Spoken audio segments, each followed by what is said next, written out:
조선의 운명을 바꾼 미스터리 승려 이동인 이야기입니다. 500년 조선 역사에서 가장 낮은 곳에 있던 사람들. 성리학의 나라 조선에서 승려는 짐승과 다를 바 없는 천민이었습니다. 그들은 도성 출입은 엄격히 금지되었고 부처의 가르침은 산속에 갇혀 숨을 죽여야만 했죠. 하지만 19세기 말 이 짙은 어둠을 뚫고 혜성처럼 나타난 한 젊은 승려가 있었습니다. 그의 이름은 이동인. 그는 산속의 불경 대신 바다 너머의 세계를 선택했습니다. 조선 최초의 일본 전문가이자 몰락해 가던 왕국의 눈을 뜨게 한 미스터리한 선구자. 오늘 우리는 역사에서 지워진 한 사람의 기록을 추적합니다. 1878년 부산 범어사 출신의 이동인은 목숨을 건 밀항을 결심합니다. 그가 도착한 곳은 메이지 유신으로 천지개벽 중이던 일본이었습니다. 그는 그곳에서 충격적인 광경을 목격합니다.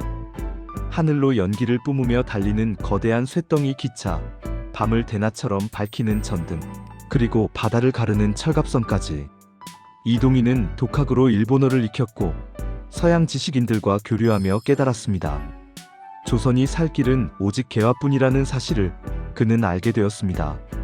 조선으로 귀국한 이동인은 당시 조선의 최고 엘리트들이 모여있던 북촌의 사랑방을 찾아갑니다. 김옥균, 박영효, 서재필, 훗날 갑신정변을 일으키는 젊은 개화파 청년들이었죠. 그들 앞에 놓인 것은 낡은 불경이 아니었습니다. 이동인이 가져온 망원경, 세계지도, 그리고 생전 처음 보는 사진첩이었습니다. 망원경 너머로 본 세상은 조선 선비들이 믿어온 우주를 통째로 뒤흔들었습니다. 천민승려 이동인은 그들의 스승이 되었고 조선계와 사상의 실질적인 설계자가 되었습니다. 1879년 김옥균의 주선으로 일본을 다녀왔으며 이후 여러 번 일본을 다녀와 신문물을 시찰하였습니다. 그의 비범함은 마침내 국왕 고종의 귀에까지 들어갑니다. 고종은 파격적인 결단을 내립니다. 천민인 승려에게 관직을 내리고 조선의 운명을 건 정식 외교관으로 임명한 것입니다. 그는 조선국 금이영 예하 별선 군관 직책에 임명되어 자유로이 왕궁을 출입하게 되었다. 이후 통리기무하문의 참모관으로서 이동인은 1881년 신사유람단을 일본에 보낼 때에도 막후에서 활동하였고 총포 등의 무기와 군함을 구입하기 위해 일본과 비밀교섭을 하기도 했습니다. 승려의 몸으로 관복을 입은 이동인은 다시 일본으로 향합니다.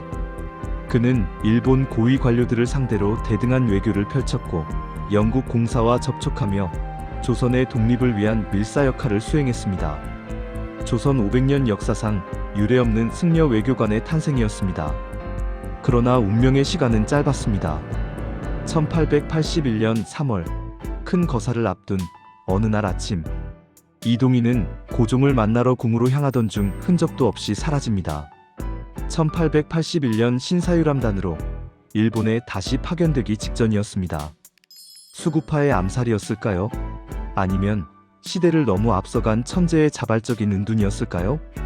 그의 실종 이후 조선의 개화는 비극적인 종말을 향해 달려갑니다. 불과 4년, 그는 짧은 시간 동안 조선에 거대한 폭풍을 몰고 왔지만 단 한 줄의 행적도 남기지 않은 채 역사 속으로 퇴장했습니다. 조선 최초의 일본 전문가이자 개화의 선구자 이동인. 그가 망원경으로 본 조선의 미래는 과연 어떤 모습이었을까요? 이동인에 대한 불교학자들의 평가는 갈립니다. 그가 오래 생존하였다면 조선의 개화에 크게 기여하고 불교 근대화에도 새로운 장이 열렸을 것이다 라는 평가와 또 다른 평가는 그를 일본의 조선 침략 세력에 부안해동한 전형적인 친일 인물로 평가하기도 합니다.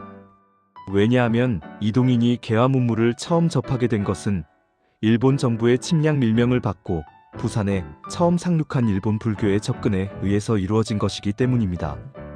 갑자기 실종된 이동인은 과연 어떤 사람일까요? 여러분의 생각은 어떻습니까?